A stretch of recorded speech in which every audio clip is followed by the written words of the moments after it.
Okuloota ng'olaba Nawolovu. Nawolovu ategeeza ki? Nawolovu kye ki mu birooto?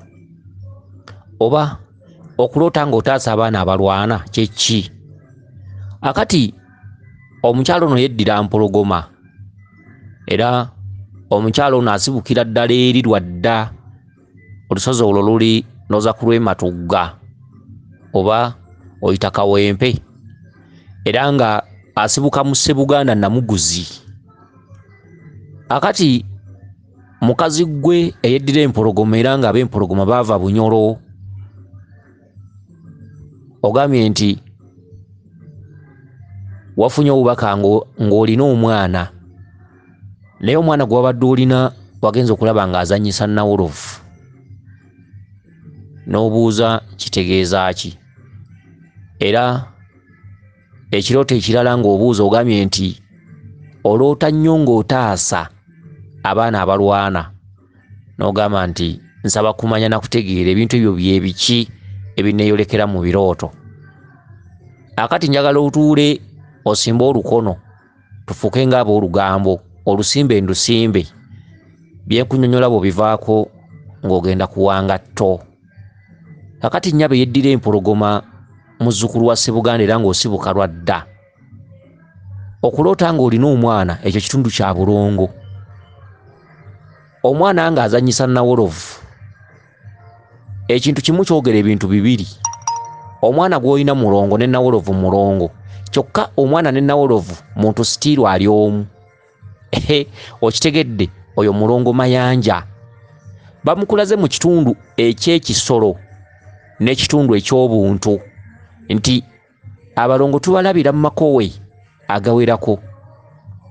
Wabula ekyo kibadde kinnyonnyoko, ng'oli bw'anaakuwa ekinnyonnyoko osobole okutegeera. Okitegedde nti Nawolovu mulongo, omwana mulongo, naye bonna bategeeza ekintu kimu.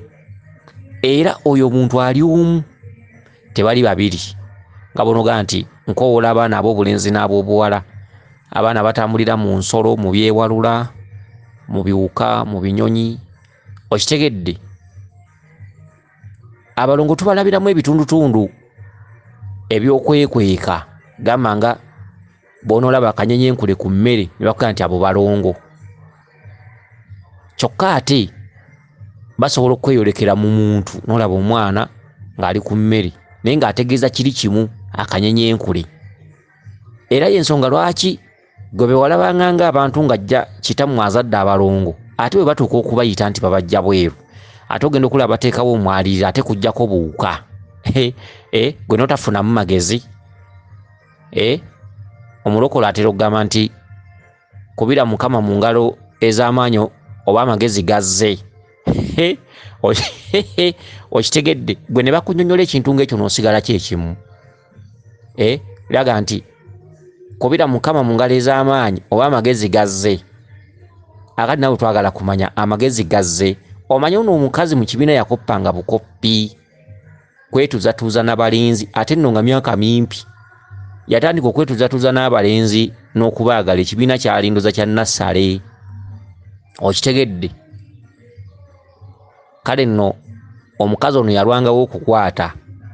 Kati oli wakugambira nti kubira Mukama mu ngalo ez'amaanyi oba amagezi gazze, okusinziira ku bikunnyonnyoddwa. Ate nno abakunnyonnyola bino totukyawanga, kuba tukunnyonnyola ekintu ky'olitambulirako era ng'obadde tokimanyi. Emirembe n'ennaku, ekyo ekyokuyiga oba omaze okukifuna ng'okitadde mu mutwe mu kkabada y'obwongo bwo, n'olwekyo tokyawanga muntu akuzibudde maaso. Okitegedde? Obutamwefuuliranga. Abantu babamu n'emikwano egy'ekimmemmette, naawe obangamu ne mukwano gwo mu bantu b'ensi. Omuntu akuzibula amaaso, omuntu akukwatirako, aba ayingidde mu lubu lwa mikwano gye egy'omunda egy'ekimmemmette. Okitegedde? Kale nno nga tuzzeeyo ku mulamu omukulu, omwana ng'azannyisa Nawolovu naye ng'omwana gw'omulina oyo mulongo mayanja. Omulongo mayanja akubanja. Omwana okuzannyisa Nawolovu guba mukwano.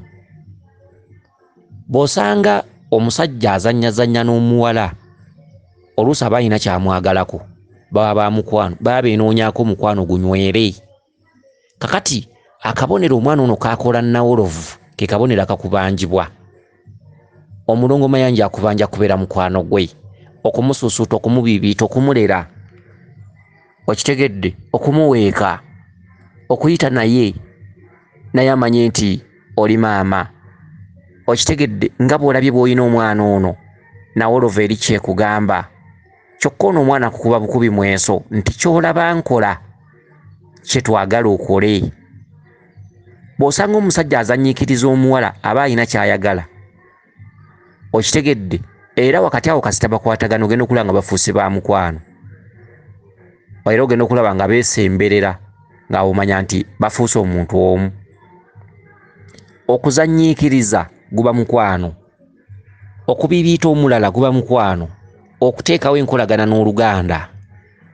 Kakati omwana ono gw'obadde olina kukubye mweso, ky'olaba nkola kye njagala okole, bakubanja okutereeza obulongo, bakubanja okuddaabiriza obulongo, obulongo bukomyewo essanyu mu bulamu bwo. Oyo Mayanja nannyini kwanja nsonga.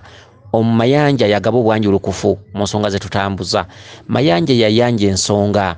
Mayanja ye mulongo ku ntikko waggulu, asalawo ebyenkomeredde, okitegedde. N'olwekyo Mayanja bw'omutegeera buli kintu kyonna ky'okola kibeera mu bwanjulukufu. Ne bw'oba oguze ettaka, ne bw'obeera oguze kibanja, ne bw'obeera ozimbye ennyumba, ne bw'oba ofuna ssente, ne bw'oba okola mirimu, buli kimu ekikyo kibeera mu bwanjulukufu. Ge makulu g'omulongo Mayanja. N'olwekyo Mayanja atambulira mu bintu bingi, atambulira mu bw'obuntu. Abaana be mulaba mu bw'obuntu, baana b'obulenzi n'ab'obuwala. Mayanja atambulira mu nsolo. Mayanja atambulira mu Nawolovu, atambulira mu ngo, atambulira mu kkapa, atambulira mu nkima, atambulira mu nfudu, atambulira mu ggoonya, mu mbwa, mu mpologoma, ebisolo ebyenjawulo ebisinga obungi eby'ettale n'eby'oku mazzi ebisinga obungi byeyolekera mu Mayanja. Akamyu keeyolekera mu Mayanja. Nawolovu yeeyolekera mu Mayanja. Enkima yeeyolekera mu Mayanja. Engo, kapa byeyolekera mu Mayanja. Enfudu, goonya byeyolekera mu Mayanja. Omugga ogukulukuta aba Mayanja. N'olwekyo Nawolovu gy'olabye, Nawolovu gy'olabye oyo Mayanja, naye abanja mukwano gwo, ayagala omukwano gwo, ayagala omulaga omukwano, ayagala otandika okumuzanyiikiriza naye akitegeere nti ndika abange. Obanga bali abaakusooka baamusuula, kakati naye ayagala abeeko n'ababe. Tayagala kukugirayo busungu kuba ajjidde mu kituntundu ekirungi eky'essanyu. Tajjidde mu busungu, tajjidde mu kukuba, tajjidde mu kusiba bibyo, wabula ajjidde mu kitundu ekikusaba. Nsaba kuba mukwano gwo, nsaba kuba maama, kubanga oli maama, oli muzadde, oli mukyala Kabaka, oli Nnaalongo omukulu mu famire y'ewammwe, oli mwana omulonde, ayina okutereeza ensonga ezo ez'obulongo. N'olwekyo omulongo yakubanja atudde mu katuntundu ka lubereberye ak'omusambwa ogw'ebibira ogw'ettale, era ng'omulongo Mayanja oyo waabadde Ddungu ali ku bbali. Buli lw'olabanga Nawolovu, buli lw'olabanga akamyu, buli lw'olabanga engo, buli lw'olabanga enkima, ky'oba olina okumanya nti awendudde omulongo oyo Ddungu, kubanga Ddungu ye kabaka w'ettale abalongo abo mwe basula. Ddungu ye nannyini sitoowa abalongo abo mwe basangibwa. Era kyova olaba ng'omuntu anaakola ensonga bayinza omusoosa ku ttale n'atwalayo ekita ky'omwenge n'amatu g'emmwanyaana n'omusito gw'ennyama, n'asaba Ddungu aleme kuteekawo 7 wakati ng'olina by'otereeza, kubanga Ddungu bw'agaananga kitaabwe ow'ettale, kabaka w'ettale, okitegedde, Ddungu bw'agaana oyinza okusanga abalongo bano ng'obatereeza naye nga tebigenda mu maaso. Kati bw'olaba Nawolovu, n'olaba embwa, n'olaba enkima, n'olaba engo, n'olaba kkapa, birinako birunda. Omulaalo waabyo ye Ddungu, ye kabaka wa sitoowa.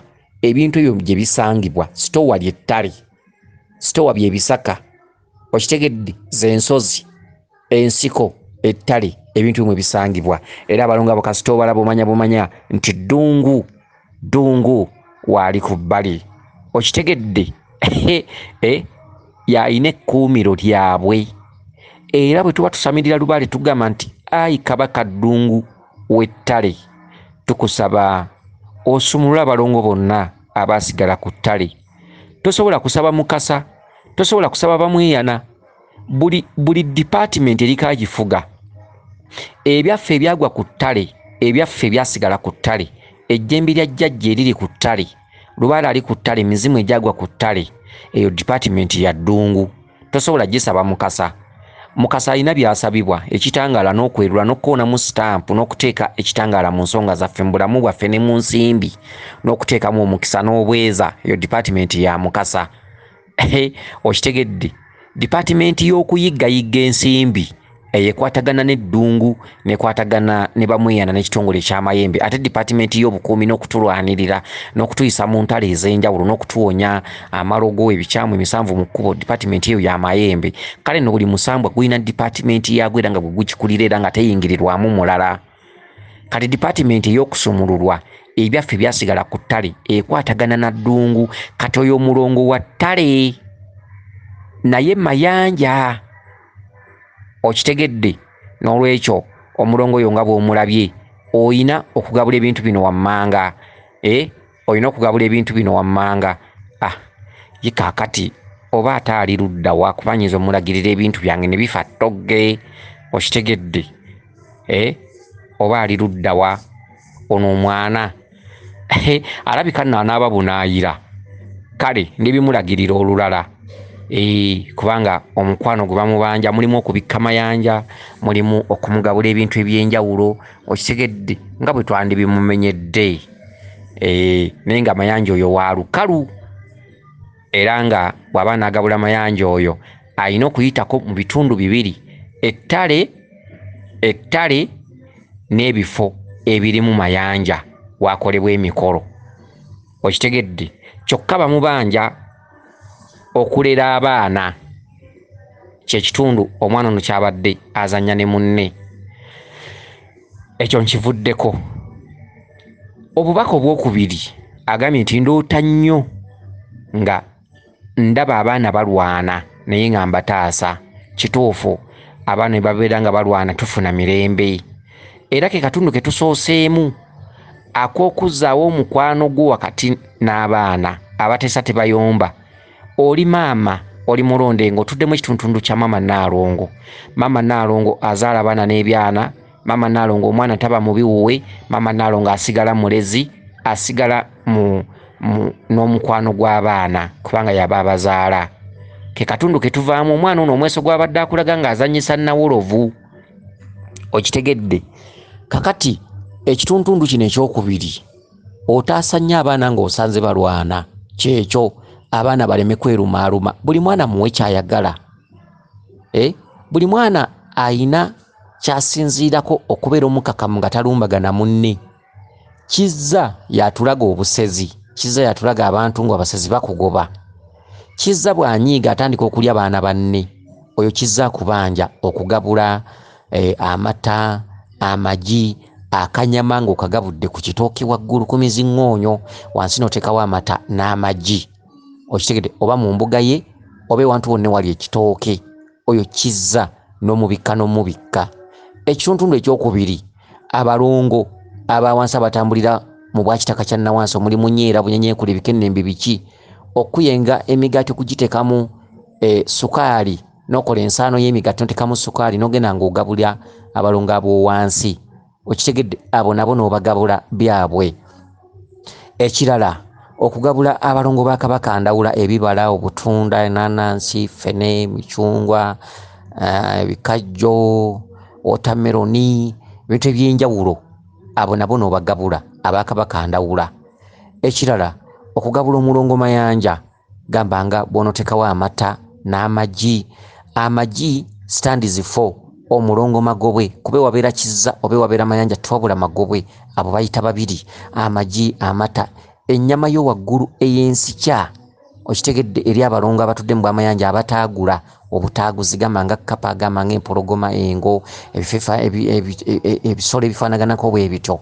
Okitegedde, abalongo omutendera omulala okugabula abalongo abatambulira mu bibuukira mu bbanga n'ebyowansi, gamba ng'enkoko, embaata, ssekkoko, ebinyonyi ebibuukira mu bbanga, entungo, obulo, kasooli, ebinyeebwa, ensigo ezo okugenda ng'ozisiga, okitegedde, osiga buli wamu noga kyosiga kyokungula. Abalongo mwenna batambulira mu bibuukira waggulu ne wansi, mwenna mbagabudde.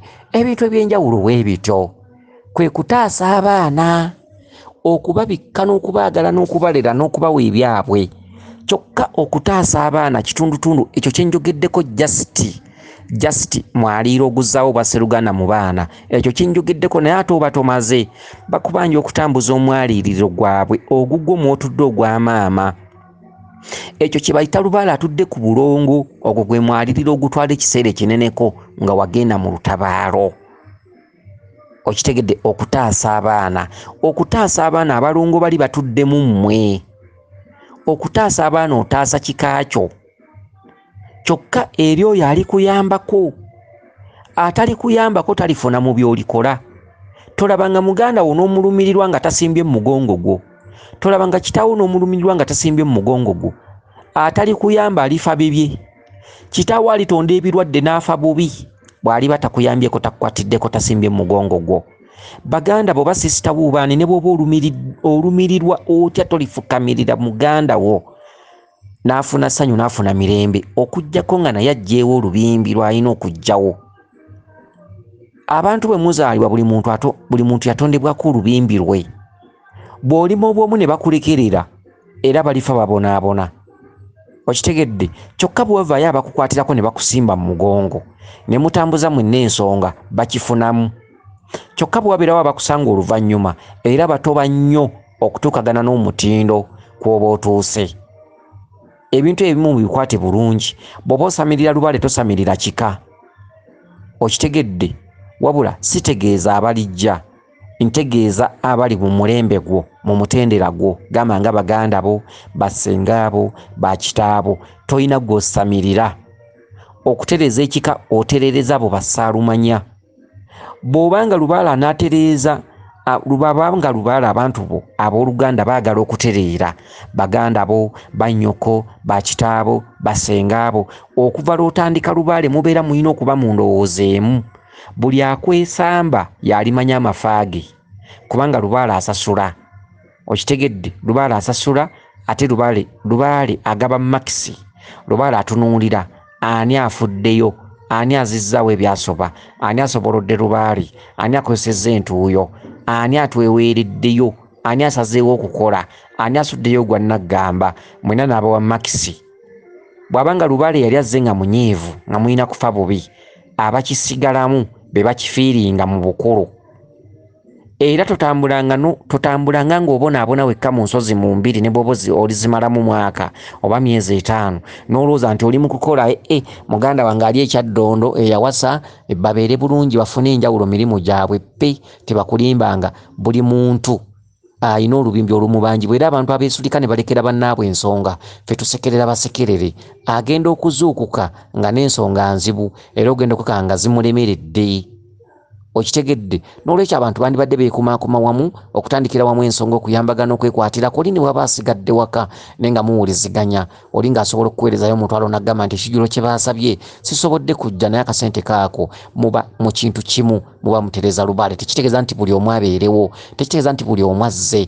Oli ne bw'aba tatuuse naye nga muli mu ndowooza emu, nga waatali era nga kituufu alaga nti waali. Bwe weetaaga omutwalo agukuweereza, bwe weetaaga emitwalo 10 asobola okukwata emitwalo 3 n'agikuweereza. Oyo omuntu aba mu kimu naawe. Muba mukola mwenna empewo era empewo tesobola muvaamu mu mirimu, mu bulamu, mu kufuna ebizibu eby'enjawulo tasobola kubifuna nga muwuliziganya mussa kimu. Omuntu ali mu ntabalo yandibadde awuliziganyanga nnyo n'abantu be, era abantu okwekkiririzamu n'okukozesa omutima ogumu, endowooza emu, okuwuliziganya n'okuteesanga ku nsonga za lubaale obutakuuwa. Abantu bano babeera tebeetabye mu nsonga naye nga ali bweru wa lubiri oba bweru wa lusozi oba bweru wa mbuga naye nga munnaabwe yatoba, naye nga bawuliziganya nga ne bw'oba otoola 5,000 bwe ziti, ne bw'oba otoola mutwalo, ne bw'oba otoola mitwalo 4 n'omuyambako kubanga bambi gy'abeera ali abatakola.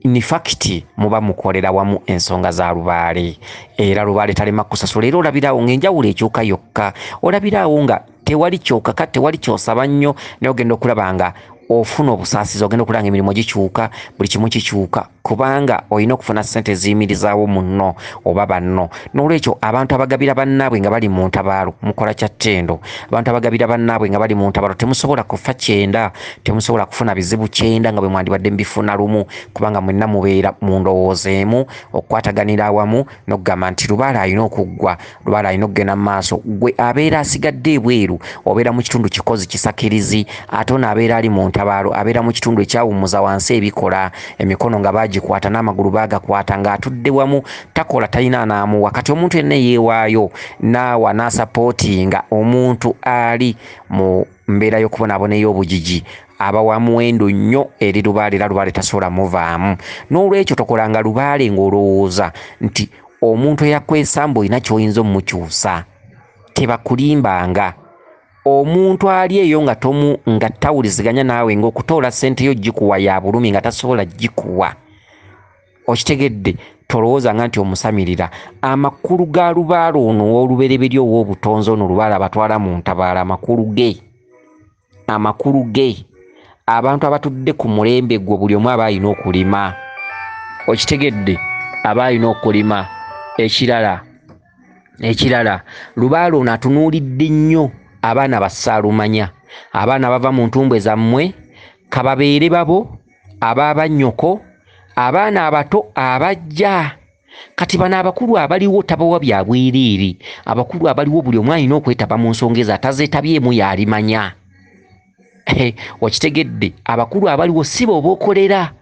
Abakulu abaliwo nabo babanjibwa okulima nga bw'olima kuba tewatondebwa kubonaabona bw'omu. Bwewaayo n'obonaabona bw'omu be bamanyi be balaba balituuka ne bakunoonya nga tokyalina bugezi. Lubaale atuuka n'akuggyako obuyinza nga muganda wo ne bwakunoonya ne bw'ofukamira wali tasobola kukyuka. Kitawo ne bw'ajja ng'afa ng'alaajana nga ne bw'ofukamira wali n'omusabira tasobola kubanga wakolanga balaba, wakolanga batunula. Tewali oba sengaawo, okitegedde, oba muganda tosobola kufuna maanyi gasobola mufukaamirira. Oli Lubaale aba yawandiika lumu n'amala n'agamba nti alivaayo n'akunoonya, alivaayo n'akugoberera, alivaayo n'akola, alivaayo n'atuukiriza naawe nga bwe watuukiriza. Tuli musonyiwa, tuli muwa, tuli muddiza. Kati nga ne bw'ofukamira ne bw'obaako obuyinza butane bw'obaako emisama nga ginyooka tolina ky'osobola kukyusa ku muntu yenna mukulu eyaliwo ng'alaba ng'otambuza ensonga ezo. N'olwekyo abantu abamu abatafaayo mubeera muvunaanyizibwa okunoonya bannammwe nga bagguka nammwe ne mulima emmimbi zammwe ne muzituuza. Teri muntu alirimira munne lubimbi ku bantu abaliwo abakulu, wabula ate abaana bassaalumanya abo mubeera mubakolera enteekateeka era babeera bajja kubeera bulungi kubanga babeera bato, bassaalumanya myaka mito ate Lubaale abanjiriza ku mulembe gwammwe. N'olwekyo kansubire nti otegedde bulungi. Weewaawo yenze Omulangira Jjuuko Munnabuddu.